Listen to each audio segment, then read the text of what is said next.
Welcome to the Once Upon a Sunday Fantasy Football Podcast with your hosts, Josh Kimmel, Dave Campbell, and Justin Bowerly.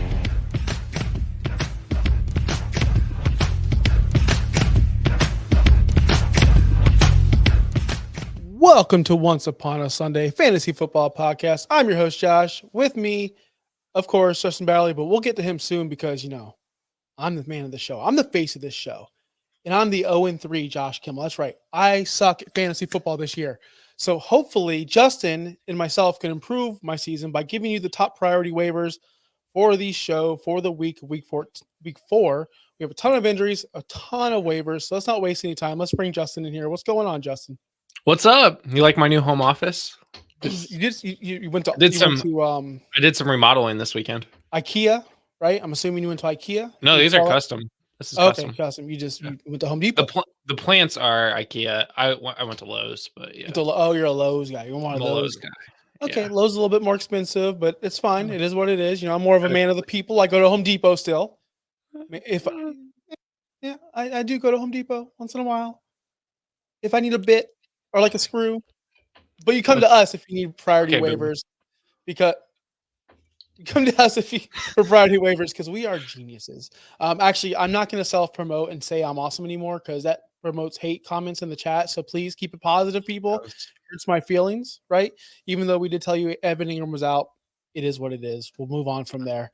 But we do have a ton of injuries, a ton of priority waivers, a ton of new faces in this whole landscape of the fantasy world, which we're going to get into. But first, make sure you're following us everywhere, every platform, OUSFFpod.com. Of course, our YouTube page, just search OUSFFpod. We are growing weekly and daily. We're up to 235 subs, which is incredible. I believe last week we were at 220, so we gained 15 last week. Let's keep it going. Tell your friends if you're here again. Tell your family, tell your friends, tell your league mates if they want to get better at fantasy football or at least improve just a slight little bit. Come over here and join the conversation. And if you have questions, because I know you have a ton of them, please be patient. We will get to those when we have a chance. We will answer every single question you have in the comment section. So, without further ado, let's get over to the injury news.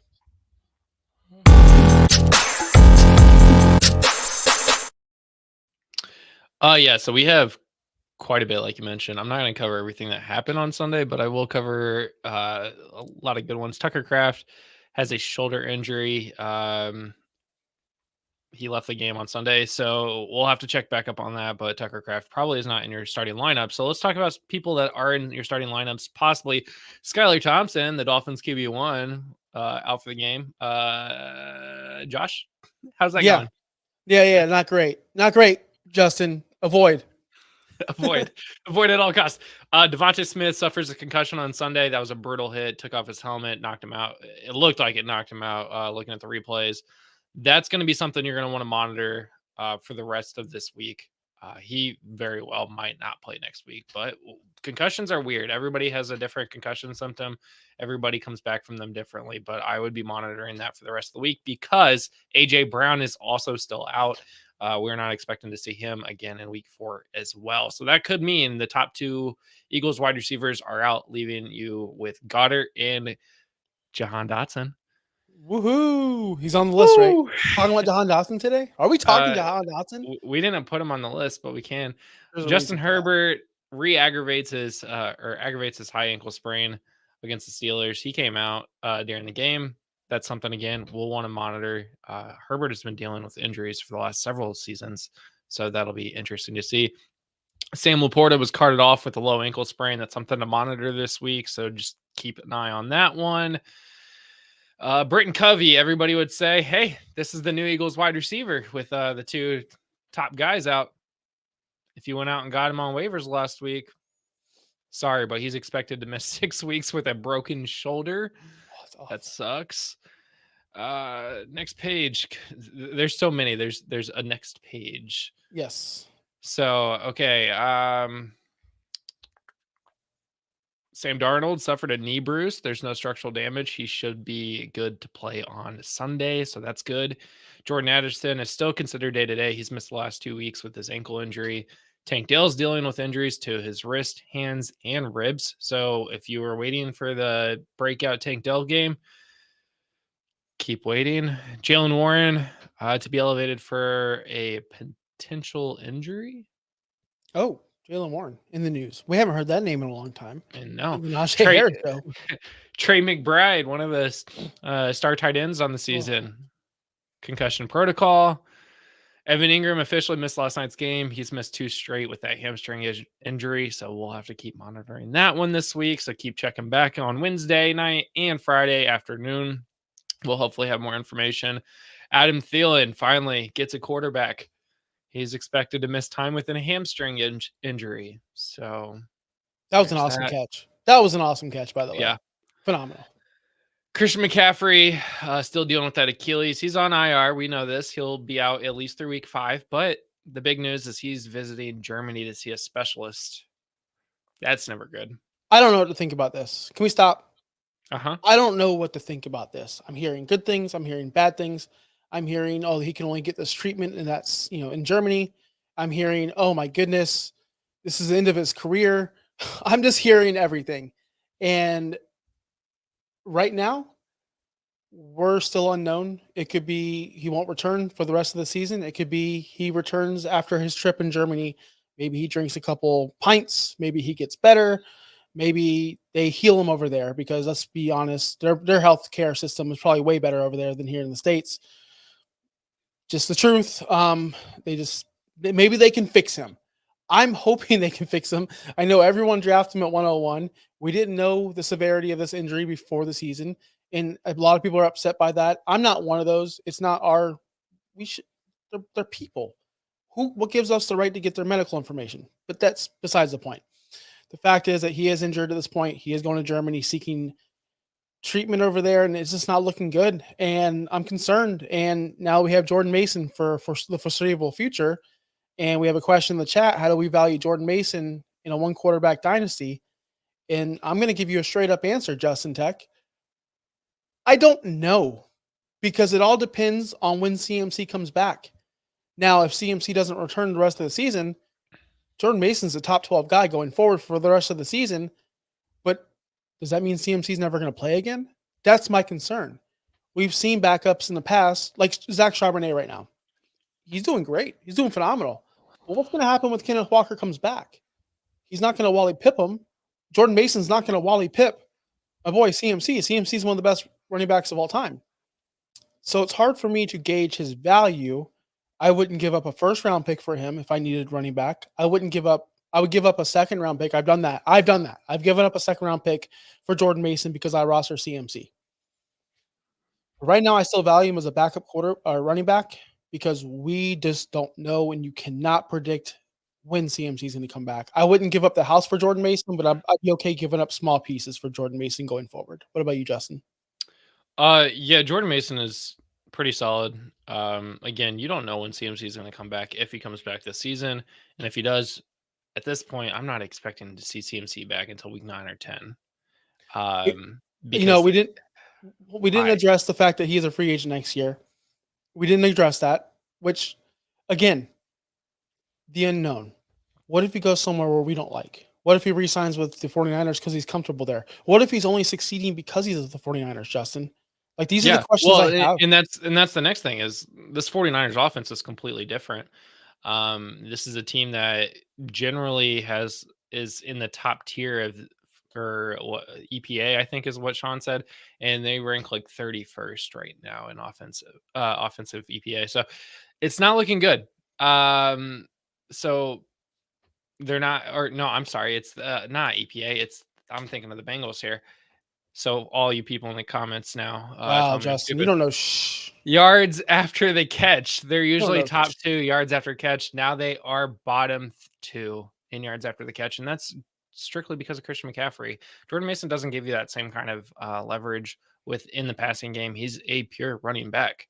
And this offense has looked completely different without Debo, with Brandon Ayuk not really showing up. All they have is Jawan Jennings.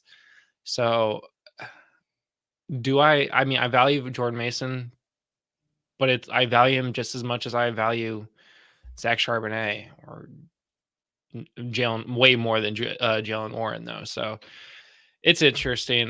This is not a fun thing for 49ers right now. It's not. And for more information on that, Justin, we do have a fantasy show dedicated to Dynasty. Yeah. Without us, we're not the host, by the way.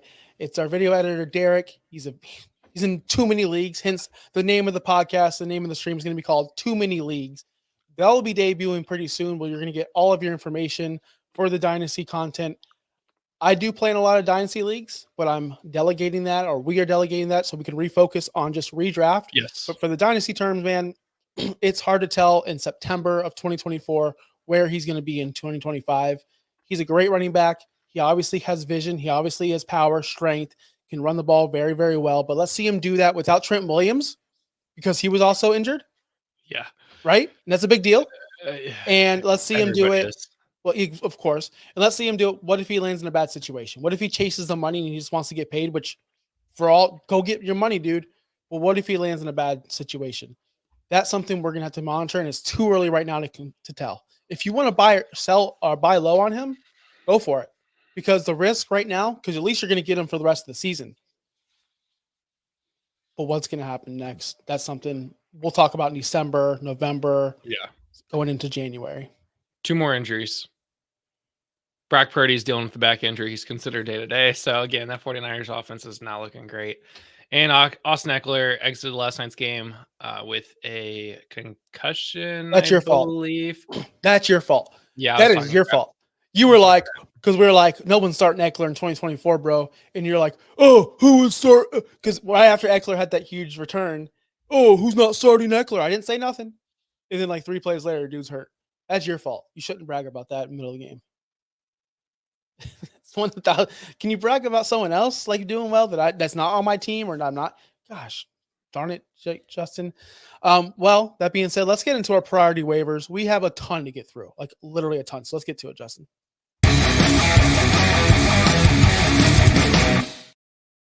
Oh man. So these are the must adds of the week. We're going to start Andy Dalton. He's rostered in 3%. I'm kind of up in the air because last week I told you guys, remember, it's Andy Dalton. Like at the end of the day, it's Andy Dalton. So let's not get too excited. I didn't know he had access to the Sam Darnold and Geno Smith Harry Potter cabinet with the lucky juice. I had no idea. Apparently that's a thing going on with these retread quarterbacks. They're just pumping this lucky juice into their veins and they're just being awesome. So I guess full send. Buy Andy Dalton, $100 fab, go pick him up because he's the GOAT, just like Darnold and Geno Smith. Apparently. He was QB1 last week. Over his last 3 weeks, he was QB 29 in points per game. And I'm going to put 29 in quotes because he threw 1 pass in week 1, which made him play 2 games. So if we take that out, he's been QB1 over the last 3 weeks in points per game. The Panthers are a completely different team. Was Bryce Young the actual issue? It kind of seems that way. I don't know. But Dave Canales is really good at making these retread quarterbacks into something. See Baker Mayfield, see Andy Dalton. Like, it's just a trend. So I wouldn't be picking up Andy Dalton to be starting him this week, but I would be picking him up to put him on my bench so nobody else has him. And that way you have him just in case you need to flip him out for Brock Purdy or Justin Fields or Anthony Richardson. So, yeah. No, I get it. So here's my concern with Andy Dalton. It's 1 week, right? The whole team is motivated. Let's see what happens next, right? We've seen these quarterbacks like a Josh Dobbs or somebody come in and light it up, and you're like, holy crap, this guy's the future. And then things fall back into place, and then he remembers he's Andy Dalton, or Josh Dobbs remembers he's Josh Dobbs. The list can go on and on and on of these quarterbacks who come in and have great games. But you're right. In a super flex league, instant pickup. There's no reason why he shouldn't be picked up in every super flex league, just because every starting quarterback should be picked up. Even Skylar Thompson last week when he was playing. Every quarterback is valuable in a super flex. 1 quarterback league, 12 team. I'm still not bothering Andy Dalton. You know, Derek Carr realized he's Derek Carr pretty quick, didn't he? When are we going to I don't know. Everyone's bugging out about Derek Carr, right? All I'm saying is the NFL is a week-to-week game, and when everything's going right, everything is going right. I'm not going to tell you to sit here and pick him up, but he's worth a look, in my opinion, if you do need a quarterback. If you rostered Tua and he went down, or if you're rostering Purdy and you're afraid he's not going to play, I get that. So if you have a quarterback concern, Justin Herbert is another one. If you roster Justin Herbert and he was your starting quarterback, you're concerned he re-aggravated that ankle. Andy Dalton, the great Gardner Minshew. If you picked him up to stream him last week and he S the bet on you, go ahead and get Dalton. He can S the bet on you again. So that's where I stand on Andy Dalton. Let's go to Braylon Allen, a guy I've been banging this table for since forever, and he's only 32% rostered still. He had 11 carries last week. I think he led the Jets in rushing. Braylon Allen is not only a starter for you if Brees goes down, but I think he's a strong flex. Yes, he's only getting about 32% of the snaps right now. I understand that's not great, but what he's doing with the ball when he has it in his hands is great. He scores touchdowns. Aaron Rodgers trusts him. Again, 11 carries last week. I know a running back that had that many carries, DeAndre Swift, who did jack shit. Sorry, Bobby. But it happens. So Braylon Allen, if you roster Brees Hall, must be rostered on your team moving forward. I agree. 100% agree. Braylon Allen, when he's effective when he's running the ball. So he is finding the end zone. He is getting goal line carries too. So that's also really helpful for a backup running back. So 100% agree. Braylon Allen should be rostered in more leagues. Yep, another guy on this list, Bucky Irvin, another running back for the Tampa Bay Buccaneers. He was like the only player that balled out against the Denver Broncos this weekend. I think he had 7.8 yards per carry. It was ridiculous. He was the only standout in that entire game. We told you to sit Mike Evans. But Bucky Irvin, he is looking to take over this role, and I think he will take over this role. Rachaad White's not getting it done. Rachaad White is not a great runner. He's a good pass catcher. He's a great pass catcher, actually. Bucky Irvin is the opposite. He can pass catch, though. But he can find those open lanes, and he's a great runner. I think Bucky's one of these running backs who are going to win people leagues. He's only rostered in 34% of the leagues right now. Go get him while he's cheap before everyone finds out that he's a thing. Because Bucky Irvin is going to win you some leagues. Yeah, this is not a if. This is a win. He takes over that backfield. The coaching staff after week 3 has already said that Bucky Irving has earned himself more volume in that offense. So I would expect to see his snap share going up to 40, 50% very, very soon. And you're seeing what he's doing off of 9 attempts and no touchdowns. That's the thing that a lot of people are missing is he's got no touchdowns yet this season, and he still scored 11.5 points in week 3. Yep, I agree. Every ball that he's being thrown, he's 3 for 3. So last week, he's incredible. He should be rostered. Again, this is not an if. This is a when he takes over the starting role in Tampa. And you want to get ahead of that because you don't want to be fighting waiver wire people whenever Rachaad White is officially benched or takes a lesser role. Next on our list, Cole Kmet. I'm tired of talking about Cole Kmet. Rostered in 33% of leagues, but I guess he's something. He had 10 passes. He had a touchdown last week, right, Justin? I mean, you're the Kmet guy. I'm not. I don't think he's good. 10 receptions on 11 targets and a touchdown that nearly doubled his reception. It did double his reception total for the year. It did nearly double his targets for the year. We see this with all the time with rookie quarterbacks. They find their tight end, and that's their safety net. Cole Kmet is becoming the safety net. Odunze is becoming a safety net. We're not seeing a lot of DJ Moore. We haven't seen Keenan Allen at all this season, really, other than week 1. So Kmet seems to be that guy that is actually helping out in that offense, and he surely did in week 3.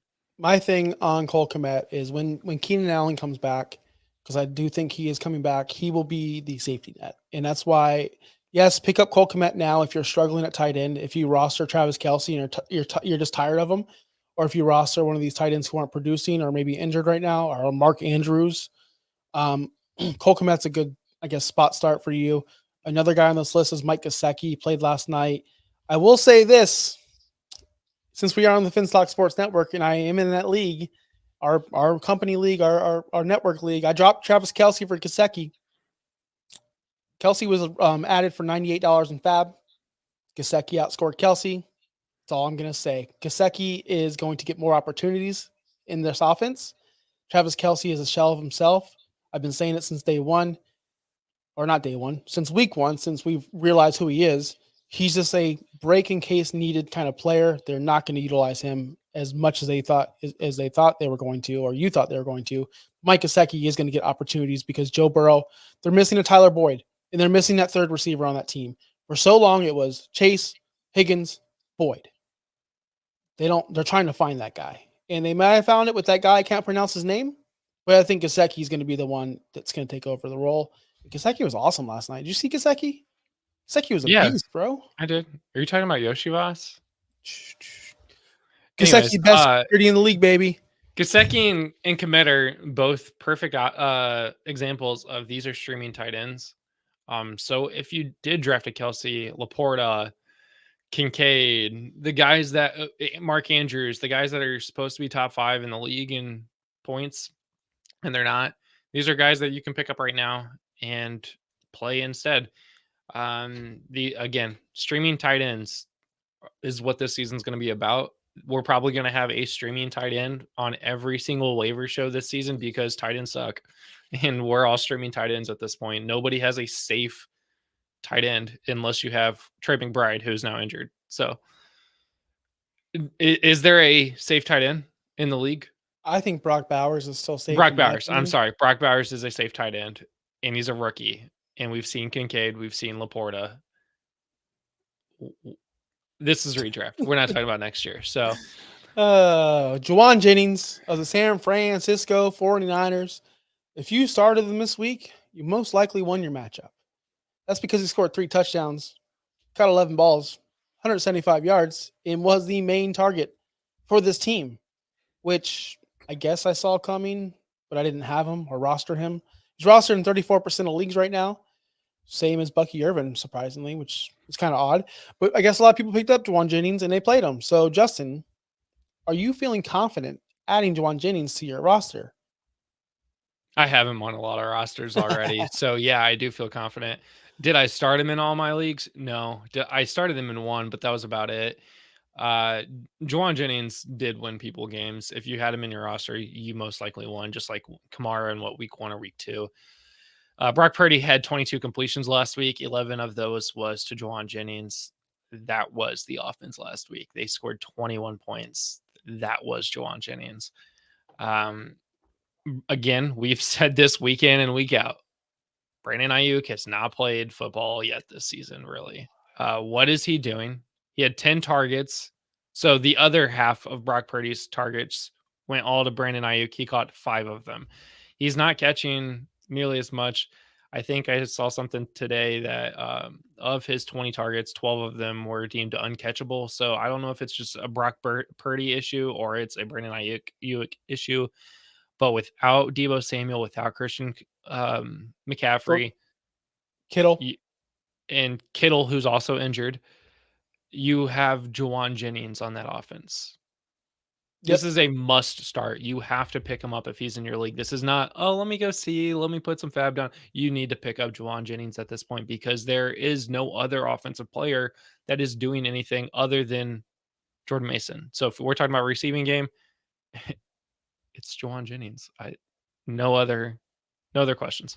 All right. Do you want to answer this question in the chat before we move on to the? Yeah, let's answer some questions here. So we're going start Mooney or Higgins? Is that what we're looking at?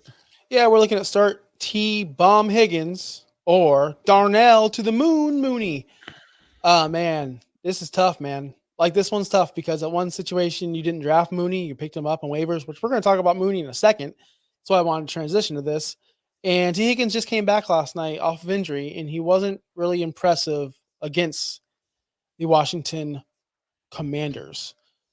Washington gave up the booty to everybody, literally, this whole season. Their secondary is trash, and T. Higgins still failed to give you a double-digit fantasy points. Whereas Darnell Mooney, on the other hand, has demanded 8 or more targets in 2 of the last 3 games.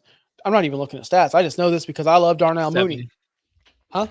7. Oh, it was only 7? It was only 7? I don't want somebody coming back in the comments saying okay, it was only 7. I'm sorry. 7. I memorized my stats wrong. He had 7 and 8 for what it's worth. Okay, 7 and 8. So, okay, cool. So Darnell Mooney, on my end of it, I'm starting Darnell Mooney no matter the matchup because I feel more comfortable in Kirk Cousins. I feel more comfortable of him getting the ball to Darnell Mooney because we've seen it. Whereas T. Higgins, I don't know what's going on. Does this guy even want to play football anymore? Does this guy even care? Is this guy still injured? There's too many question marks for T. Higgins. I am 100% out on T. Higgins, even though it is a juicy matchup against Carolina. But guess what we just had last night on Monday Night Football? A juicy matchup against Washington. And Joe Burrow only did it in garbage time when I went to sleep, by the way, and lost by 4 points because Joe Burrow. F you, Slim Shady. But he couldn't. I don't believe that to be true, but I'll let you finish. Okay, you're right. But the first half he was struggling. Is that correct? Am I right or wrong on that situation? I mean, 0 punts, 0 turnovers in a game does okay, not 0 points, necessarily 0, say that you're but I'm struggling. talking about T. Higgins, right? T. Higgins Also had two red zone targets that were both Did he come down bad balls from Joe Burrow. Oh, okay, from Joe Burrow, who I just criticized, but couldn't. Okay, I'm getting your points all twisted up here, Justin. What I'm trying to say is this: trust in Darnell Mooney. I think he's the better option this week. I mean, against the Saints, it's gonna be a high scoring game, I think. Whereas I don't trust Joe Burrow and T. Higgins. Sorry. I wouldn't trust T. Higgins until you actually see it happen. We've seen it happen with Darnell Mooney twice. It could be a trap game. We don't know, but I would trust Darnell Mooney.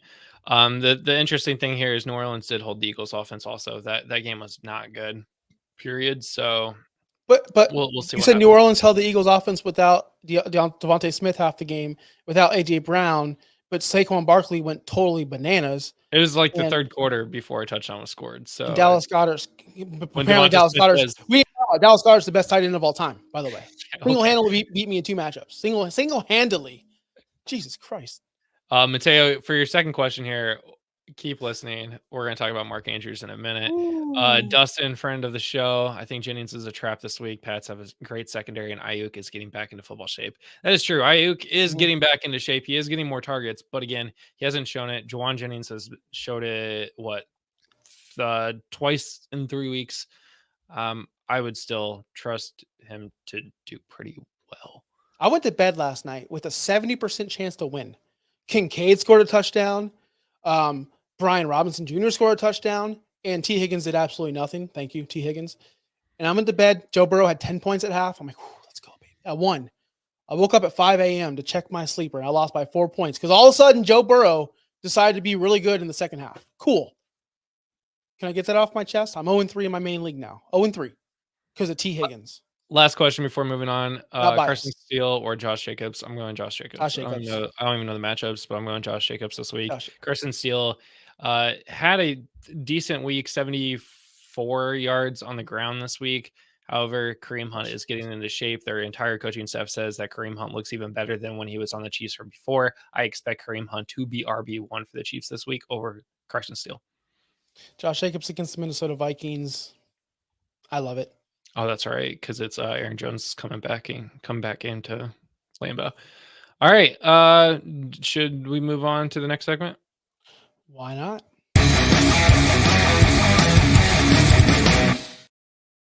Worth a look, players. Geno Smith, if you're needing a quarterback and you miss out on the Andy Dalton sweepstakes, to be completely honest with you, I'd feel more safe with Geno Smith as my quarterback, one of my team, but that's okay. It's all about preference. Geno Smith has the monsters of JSN. DK Metcalf to throw to, and of course Tyler Lockett's still out there playing games. Geno Smith is interesting. He's just a safe quarterback to me. He's not going to crush you. He's not going to amaze you. He's just going to be whereas I believe other quarterbacks on this list are going to struggle time to time, but they are going to Detroit in a hostile environment this week. If you're streaming quarterbacks, you might want to lean towards someone else, maybe a Justin Fields. That's a question for you to put the graphic of Justin Fields. We could talk about Justin Fields. I'm going to ask you, are you feel comfortable with Justin Fields or Geno Smith leading your team this week? You're doing this whole thing where we're talking about 2 different guys, which makes this clip harder to put on social media later. So I'm going to go back and talk about Geno Smith in a whole first. Geno Smith has been QB 13. He's consistent. You're going to get exactly what you think you're going to get out of him. 13 points. He's fine in super flex leagues. He doesn't add a lot on the rushing game. He's consistent in the passing game. He's a game manager, if you want to put it that way. He does have a high value target in DK Metcalf that can make plays, but it's not working out same way it has in the past. I'm fine holding on to Geno Smith. This is somebody that, like, if he's out there and available and I need a quarterback to sit on my bench, I will pick up Geno Smith. I have him in several leagues. He's fine. Just nothing to write home about. Now we can talk about Justin Fields. Yeah, let's go Justin Fields. Mr. Bustin Fields himself scored 19.4 fantasy points last week. Bustin is going to run all over this Colts defense. You can't tell me and sit here and go, the Colts give up all these rushing yards, yada, yada, yada, and you're not excited for Justin Fields this week. So I'm super excited. I can't wait to see the stat line between Anthony Richardson and Justin Fields. It's going to be how many more incompletions to completions are we going to see this week? I cannot wait. It's going to be great. I know Justin Fields, I think, had a good week of throwing the ball. Whoa. Hold on. Time out. Justin Fields has actually been pretty good at throwing the ball. He's got hold on. 6, doing math quickly, 13. No, he's been 7. He's got 20 total incompletions this year and is throwing the ball 47. Hey, he's doing pretty good times. He's throwing the ball great. They're scheming him. They're scheming him to be great. I love it. I love to see this from Boston. He only had 6 rushing yards last week, which is weird. He had 57 week 1, 27 week 2, 6 week 3. Like, what is happening with Boston over here? It's like they're turning him into a passing quarterback. It's so weird. No, I'd feel more comfortable with Justin Fields as my quarterback this week over Geno Smith. And the reason why is for the rushing upside, playing the Indianapolis Colts, the definition of mid over there. And I am curious to see, seriously, the stat line between the two quarterbacks who can't hit a broadside of the barn. But I'm excited. Justin Fields, though, 518 passing yards, 27th in the league, not really doing much over there. But if he can get the ball running, if he can get the running game going, get George Pickens involved, I think Justin Fields is poised to be a top 12 quarterback this week against the Indianapolis Colts. Am I wrong, Justin? I'm not just attacking you. Am I wrong? No, you're not. He might be my start of the week. He might. The Steelers winning. I didn't see the spread yet. This might, by the way, I'm 2-0. This might be my pick of the week, my gambling pick of the week. Steelers plus whatever or minus whatever they are. I'm just going to call it right now. That's what it is. Steelers money line. Just say it. Steelers money line wins easy. Or no, Justin Fields is very solid. I mean, he's been on our list for several weeks now, I think. Oh no, just kidding. He wasn't on the list last week, but he was on our list week 2. So only rostered in 20%. Yeah, he's been QB 20. I get it. That's not great. But look at his last week. He's 19.4 points. That's what you want to see in a starting quarterback against the Chargers, who has a tough defense. He's got Indy. He's got Dallas, who's been letting a lot of people score. Las Vegas, who's been letting a lot of people score. That's 3 very, very good matchups in the next 3 weeks. This is a guy that I would feel very comfortable starting. You don't even have to worry about Russell Wilson. In fact, all the leagues I have Justin Fields and Russell Wilson, I'm starting to just pitch Russell Wilson to the side because I don't think he sees the field ever as a Steeler. So pick up Justin Fields this week, potentially even start him with confidence. There we go. How are we feeling about Cam Akers this week? Rostered in 41% of the leagues. Cam Akers is one of these guys who has talent, all the talent in the world, just needs the opportunity, just needs to be believed in. But is Joe Mixon any way form coming back this week? No news as of 3 days ago on Joe Mixon. Nixon? Mixon. Does he do this? Damian Pierce is also out. So, I mean, this puts Cam Akers as RB1 right now. So I would pick him up just in case, especially if you have Joe Mixon already, and then swap out whoever is actually going to start. Yep. So here's the strategy. Put Joe Mixon in your lineup, hit that little button on your sleeper app, whatever that is, that little thing, and you hit swap just in case. I did it for the first time last week. It was awesome. No stress. Thanks, sleeper. That was actually a great update. But Cam Akers for me is a must add if you roster Joe Mixon. Again, he might be rostered in your leagues because 41% is a lot for active leagues. You know, these numbers only count for dead leagues as well. But Cam Akers is someone out there that you should go at least check to see if he's there. Worth an ad. Don't blow your fab though, but worth an ad. Quentin Johnston. I wrote in my notes one thing. He is the new Gabe Davis. As in, when there's a broken play, he's going to take advantage of it. He had 2 catches on 2 targets. 1 went for a touchdown where literally nobody covered him. I can't advise you to go pick this guy up because of 2 targets and 2 catches for 1 touchdown. I can't off of a busted play.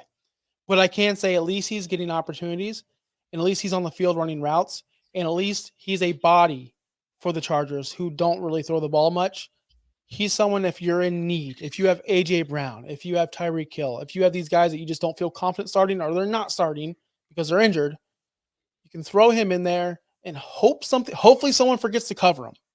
Because that's about all the analysis I have for Quentin Johnson right now. Nothing special, but at least he's getting targets in the red zone, in scoring opportunities.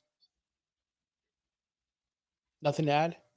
I agree with you. He is like a Gabe Davis where he's getting lucky with touchdowns right now. He's still a very touchdown dependent wide receiver in the league. Without his touchdown, he's looking at 6.4 points, not 12.4. We don't take touchdowns away, like you said last week, but just putting context in there, he's not looking at the same amount of points. We talk about Gus Edwards being touchdown dependent. Why can't Quentin Johnson be touchdown dependent also? So somebody to look out for, see if he's there. I wouldn't be blowing my fab on him, but I would definitely consider picking him up.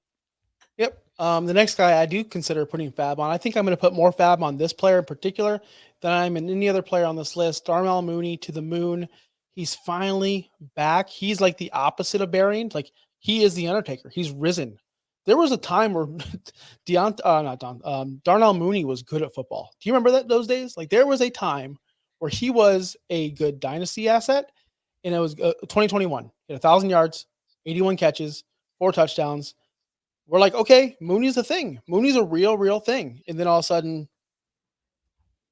busting happened, which happens, right? Did he play for the Bears that time? Yeah. Yeah. And then this is rookie season. And then he went down to 61 targets, 60 targets. Now he's back with Kirk Cousins. Or not back with. He has Kirk Cousins. He's averaging the most yards per reception in his entire career this season, 14.1. He's never reached that ever. He's already got 1 touchdown this year, which he had 1 last year, 2 the year before. So he's already almost there. I just think Darnell Mooney is going to be involved in this offense. It can't be all Drake London. It can't be all Kyle Pitts. Matter of fact, it's nothing about Kyle Pitts. Kyle Pitts is kind of like a faker at this point. I'm ready to call Kyle Pitts, by the way, a faker. Where Darnell Mooney is not. He has real talent. They're going to focus on Drake London and Kyle Pitts while Mooney's just going over here, 8 targets, doing his thing, catching 8 balls, 66 yards, super solid. He is an upgraded version of Jacoby Myers, as in he gives you the potential to give big plays, but he's always going to be so like, 5 for 56 with a potential to score. Give me Darnell Mooney in all my matchups, in all my lineups. He's going to be super cheap. People are still going to overlook him. Darnell Mooney is going to be the bargain bin of your league this tomorrow morning when waivers clear. Yeah, and he's especially important if you're like in the sleeper app and you're looking at people are looking at projections. Oh, how many points are these people going to score?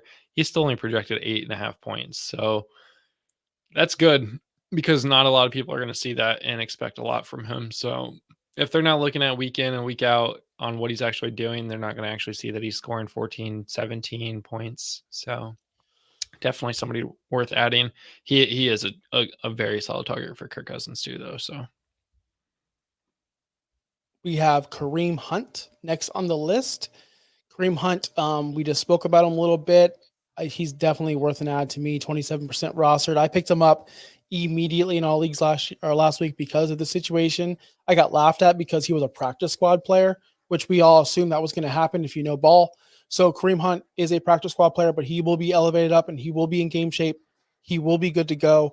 I don't think steal is going to be a thing for the rest of the season. I think Kareem Hunt's going to be leading that backfield very, very shortly. So if you rostered CMC and you have no idea what to do, or if you roster Kenneth Walker or any of these running backs that just are hurt, or DeAndre Swift, Kareem Hunt's guy who we can go pick up in confidence, hopefully, in playing with the best quarterback in the world, the best team in the world. The Chiefs are so good, they always have like 15 people on the field with them at all times. They might wear black and white, but at least they're on the field with them. So it's always a power play when you're a Kansas City Chief. So go pick up Kareem Hunt. He's not a receiver, so at least they're not throwing interceptions because of DPIs or something like that. So They keep the ball more often. Anyways, next person. Yeah. Worth a stash, people. We'll get to this last person real quick, and then we'll answer some questions in the chat. All right, worth a stash. Wan'Dale Robinson. Wan'Dale Robinson is on, to me, the same level as a Darnell Mooney. He doesn't have this. Maybe I don't want to say he doesn't have the same upside. Rostered in 17% of leagues, still getting targeted. People are all over the Neighbors bandwagon, which they should be. Neighbors is awesome. I'll eat my crow all day long. I never thought Neighbors was bad. Just thought the situation was bad. But I didn't think Wan'Dale Robinson can get 8 targets a game with Neighbors there. He did in all 3 games. He scored double-digit points in all 3 games this season, except for week 2, so I guess only 2 or 3, where he scored 9.8. Double digits is pretty good for a guy like a Wan'Dale Robinson, who's going to be like your 4th flex or your option, a bye-week filler. I think Wan'Dale Robinson's being crazily overlooked right now. His target share is pretty good, up there where you want it for your wide receiver too, especially in this terrible offense. And he's getting double-digit points. Who else can get you double-digit points right now on the waiver wire? Right now. Who else can do it? Not many. Wan'Dale Robinson's on it 2 or 3 times. He's not being picked up. He's being disrespected in every single league. So 17% is crazy. It's crazy. Quentin Johnson, 44%. And Wan'Dale said, that's crazy. What are we? Okay. I was about to say maybe it's the team or something. Maybe it's the name, but I mean, Quentin Johnson plays for the Chargers, who runs the ball, so that doesn't make any sense either. But yeah, Wan'Dale should be picked up. He's 0.2 away from scoring double-digit points every single week this season. He is the second target. So, yeah, I agree with you. I don't understand why he has not been picked up yet. All right, can we get to Joshua Gates' chat question real quick? Can we answer this one all first? Right. First. We start Derek Carr rest of the season or pick up Fields, Dalton, Darnold rest of the season. My QB I drafted was Herbert, so I had to drop for Carr, and Carr had a bad fantasy game. Man, I would that keep seems Carr. Off his, I would keep Carr. I would keep Carr, but I would also try to go pick up Fields if he's available. Mm-hmm. And Darnold as well. Dalton I would scratch because I believe Dalton and Carr are the same player. I think they're the same type of player. So you would just be putting a hat on a hat, right? It wouldn't make much sense. You would eat your dinner before your appetizer. It just doesn't make sense, right? You're adding something that you shouldn't do. Go get someone that gives upside. Where Sam Darnold, you're getting Addison back soon. Justin Jefferson's clearly the best receiver in the world. Or Justin Fields, who does give you that rushing upside if they allow him to rush. That's in 6. I didn't know that until just today. 6 yards rushing because I don't roster him anywhere. That's insane. But yes, Fields, how would rank him this way? Fields, Carr, Darnold. Am I wrong? No. Okay. Fields, Carr, Darnold. In that order. Terry McLaurin had 4 receptions on 6 targets and 100 yards and a touchdown last week. Are you buying? Selling. That's it. Yeah. Yep. Cool. If you have them. 20 points. Yeah, it was great last night. You know what? When he caught that touchdown, or actually when he caught that 50-something yard bomb in the first half, I'm thinking, I guarantee you someone in the comment today is going to bring up Terry McLaurin. Of course it was Josh Wingate. Of course. He missed one in the end zone too, for what it's worth. He was like one of 2 incompletions that Jaden Fields had last. Oh, actually, timeout. Now that I'm doing math here, Jaden Fields had 2 incompletions last night, and both of them were Jaden Daniels? Yeah, Jaden Daniels had 2 incompletions last night. Both of those incompletions went to Terry McLaurin. All right. No, I love Terry the player. I just didn't think he was going to get, and I still don't think rest of the season he's going to be top 35. Correct. We have to answer this one. The boss is asking. Someone in one of my leagues has put Tyreek Hill on the trade block. Should I make a move on him? With the Dunze, Burrow, and Hopkins, too much. Is that too much? So you're giving up Odunze, Burrow, and Hopkins for Tyreek Hill. And I'm assuming it's a 1-quarterback league. Yeah, Bobby, I need to know who your other quarterback is because, right now you're trading Odunze for Tyreek Hill depending on who your other quarterback is. I'm doing this because if it's 1-quarterback league. Mahomes. Yeah, do it. I would do it. I'm doing it because the upside for Tyreek, but I'm not confident that he's going to play well with the quarterback Anyone else? situation. Yeah, that's But I'm totally doing fair. it just because all he needs is a 2-yard slant. He can go to the house. Mm-hmm. So I'm still doing that. He's still, as long as he has the opportunities, he can get it. He dropped in opportunities the last 2 weeks. He had 12 targets in week 1. Ever since Tua got hurt in week 2, he's had 6 targets and then 5 targets. He's not getting a lot of opportunities now, which has been a drag. So he's been hurting a lot of people, especially if they drafted him in the first round like he is projected. So I would still take that because that's not going to be forever. Tyreek Hill will get his targets at some point, and you want to take advantage of that right now. Yep. I And get agree. rid of Hopkins. He's got like what, 5 points this season? Hey, Hopkins had a good week last week. Did he?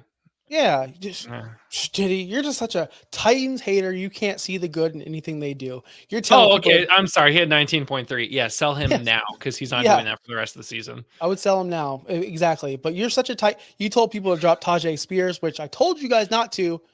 Tajay Spears came back a little bit. Let's chill. Showed some Let's life. chill. Showed He some did life. okay. He got 10 points. That was it. You put him in the ground last week. Like you literally put the man in the ground. Oh, okay. But Eckler scores more than 10 points every week, but he's a bum and we shouldn't be starting him. So, and nobody should be rostering him. I didn't say that. They know who I'm talking to right now. I didn't say that. All right, keep stashing. We're gonna get into Christian McCaffrey. Keep stashing. We already talked about him above our on top of the show. So if you need Christian McCaffrey analysis or thoughts or opinions, I'll say it real quick. He's going to Germany. He's gonna drink some pints. He's gonna be great. I hope he comes back soon. Just keep. We don't know anything. We don't, and nobody does.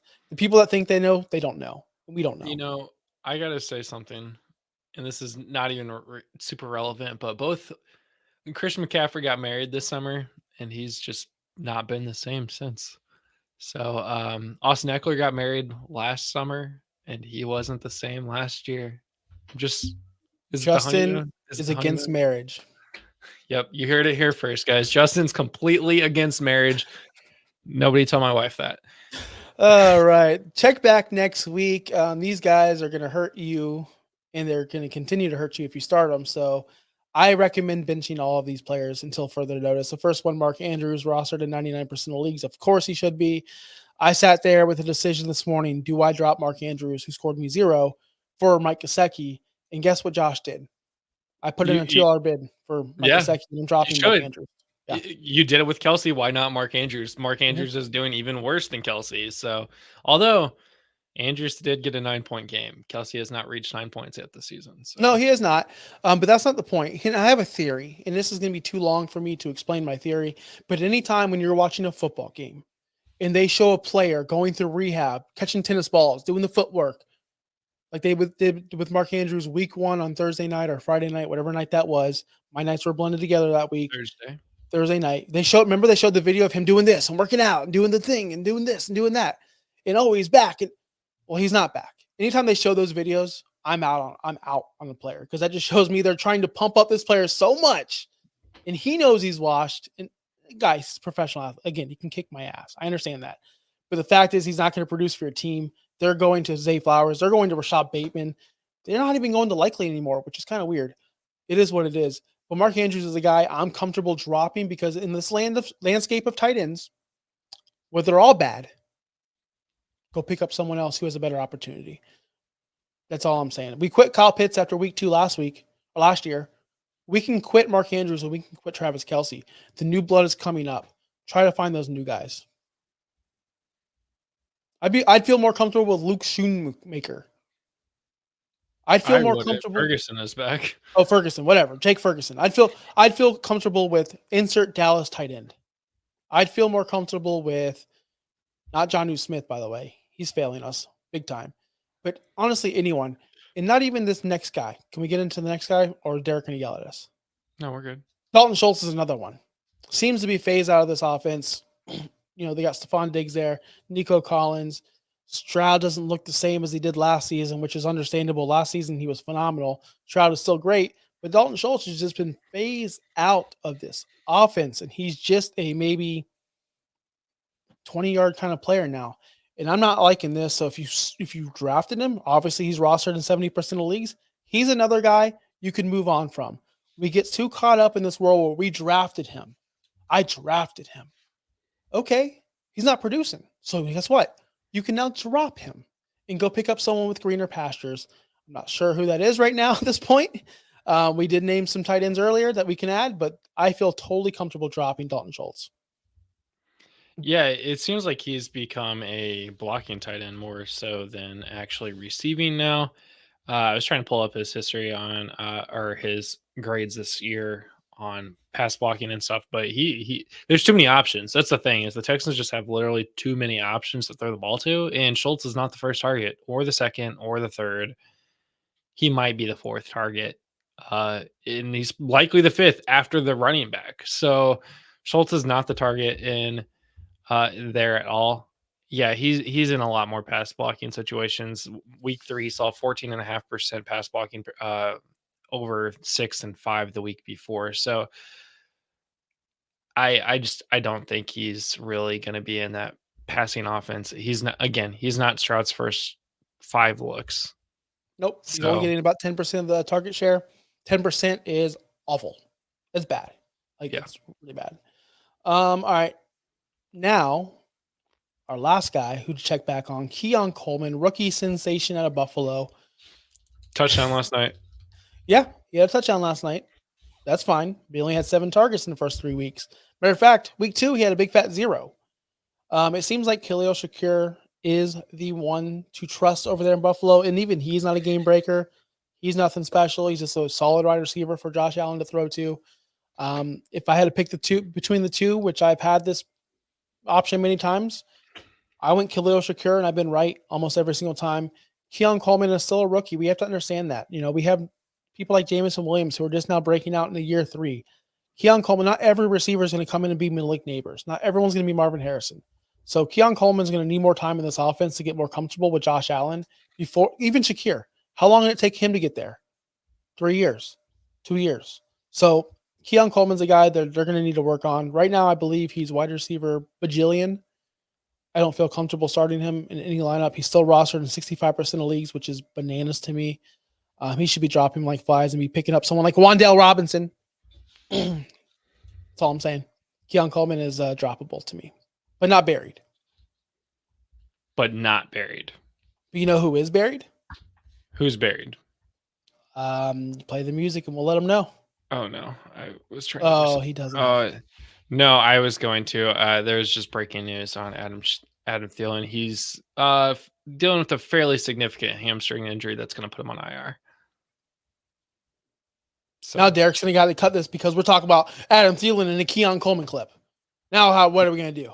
No, it's fine. It's fine.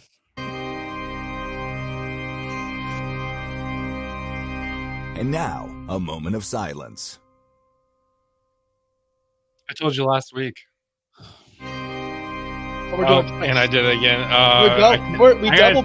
You know what happens when we buried him twice? Moment of silence. We buried Tajay Spears twice, and he came back from the dead, baby, scoring 10 points. So are you flipping that? You're gonna bury DeAndre Swift twice. Rostered 91% of leagues, which is crazy to me. I thought it'd be 100. That's the crazy part. 1.83 yards per carry this season. This offensive line is bad. The play calling is bad. I believe the Colts gave up bajillion yards to Josh Jacobs and to every team they've played this season. But you know what the Bears decided to do? They're like, we're going to throw the ball 50 times. That's what we're going to do, baby. We're going to throw it. I don't know if this is a DeAndre Swift situation or if this is a poor coaching situation or if it's all of the above. It's kind of like the Who Killed WCW situation. If you're a wrestling fan, it could be everything. It could be literally everything. So for that reason, DeAndre Swift, I'm done with you. Justin's done with you. I'm going to let Justin talk about because he's passionate about this one. So Justin, how say you? This one sucks. Like this is like my for sure bet of the offseason of if you're going 0 running back, you're taking DeAndre Swift because of the opportunity that he's going to have in a great offense. And it turns out that's just not a great offense. And yeah, that you're gonna up against a team that literally is worst in rush defense in the entire league, over 450 yards the first 2 weeks, and you throw the ball 52 times. And it wasn't even like it was a blowout score. Like, it was a one-score game for most of it until the very end. But they force-fed Caleb Williams to throwing the ball to literally everyone. Cole Kmet, again, 10 receptions. Roma Dunze had a touchdown. DJ Moore had 8 receptions, 10 targets. Like, the ball was spread everywhere. But the running backs, DeAndre Swift had 13 rushes. Roschon Johnson had 8 rushes. He was actually the most effective runner. Khalil Herbert was getting goal line carries. Swift got 1 goal line carry and got like negative 11 yards on the play on 4th down. So 13 attempts, 20 yards is not good. It's just good. Listen. And his most effective play was in the 4th quarter. He was actually running the ball well. He was actually he got 2 receptions, I think, in the 4th in like their final drive. He was doing well in the 4th quarter, but he was so far behind from the start, he just never got going. DeAndre Swift is dead. He's dead to me. I'm dropping him. I'm going to name some players real quick, and these players all have more rushing yards than DeAndre Swift. Tank Bigsby, Tyler Batty, Jamal Williams, Jaden Reed. And I just stopped at that point because I could when you got to a wide receiver. Yeah. I was like, okay, well, we got to a receiver now. Okay. We're done with this whole DeAndre Swift. He said double-digit carries every single game, but has yet to rush for over 30 yards in a single game. We can't stress this enough. He's not producing for you. You can go ahead and drop them and let somebody else spin fab on him. That's playing defense. And we have a question in the chat about playing defense. That right there is playing defense. Dropping the guys like Kelsey, dropping the guys like Andrews, dropping DeAndre Swift. They have no value to your team. So give them to someone else who still believes in them. And if they pull out and they do well, cool. That's awesome. At least you're not stressed out about this anymore. At least that's one thing left off your plate, and that's DeAndre Swift, because, man, what a nothing burger he's been this season. If you could sell him and get something else, literally anything else, do it. But, Tyler Batty. Swift for Tyler Batty straight up. Send it. Well, DeAndre Swift or Jaden Reed, they have about the same amount of rushing yards on the season. Just tell them that they're equal in the rushing game. It'll be fine. It'll be fine. Get Jaden Reed. They'll totally buy it. You want to answer some of these questions before we get out of here? Yeah, we got a couple minutes. Okay, so I have Jordan Love. Do I pick up Aaron Rodgers and start him since my opponent this week is starting Garrett Wilson? Could be an interesting way to play some defense. We're talking, for those that don't know, we're talking about starting Aaron Rodgers because for every 6 points Garrett Wilson gets, Aaron Rodgers gets 4. It almost equals out, but not fully. We don't know what Jordan Love is going to look like yet. I think you're getting too cute, Smitty. And I think you're getting too cute because, hey, I went against Burrow last night and I had T. Higgins. Guess how that worked out for me? It's not a given thing where, oh, Garrett Wilson's going to get all the targets and all the catches and all the touchdowns. It's just not a fact of life. At the end of the day, play the best quarterback, play the best player on your team. If it's Jordan Love, it's Jordan Love. That's a better way to defend your win by playing the best player, not just to play. But I understand. Trust me, because last night I was thinking, oh, he's got Joe Burrow. When he throws the T. Higgins, I'm money, baby. Guess what? T. Higgins is still a bum. But Garrett Wilson's awesome, so maybe it might work out. I'm still starting Jordan Love if he's healthy. I mean, yes, Swift and Rachaad White are both about to be backups. Both of them. Both. But don't drop Rachaad White because he's still going to have he's actually productive. Yeah. Productive. Kind of. In the passing game. Right now. But that's going to do it for us, guys. We'll be back tomorrow night, Wednesday, talking our start sits. The scenarios. We put out 2 players from each position, tell you who to start. Simple as that. We'll be here again Friday, breaking down every single game. Might change that format a little bit because it was like a forever show. But if you like more of us, that's good for you, right? It's good for you. So if you joined us today on this live stream, make sure you hit that like button, subscribe to OUSFF Pod and the Finstock Sports Network. Thank you to everyone who's been involved. Sean in the background, doing all the social medias. Derek, doing all the video editing. You guys are amazing. Justin, of course, your new office looks great. Until then, we'll see you guys next week. Or actually, tomorrow night, Wednesday. Hit that alert button, because I'll forget. Peace out. Thanks for listening. Be sure to like and subscribe wherever you watch or listen to podcasts. Follow on X and Instagram at OUSFFPOD. We'll be back next week for more ways to win your league.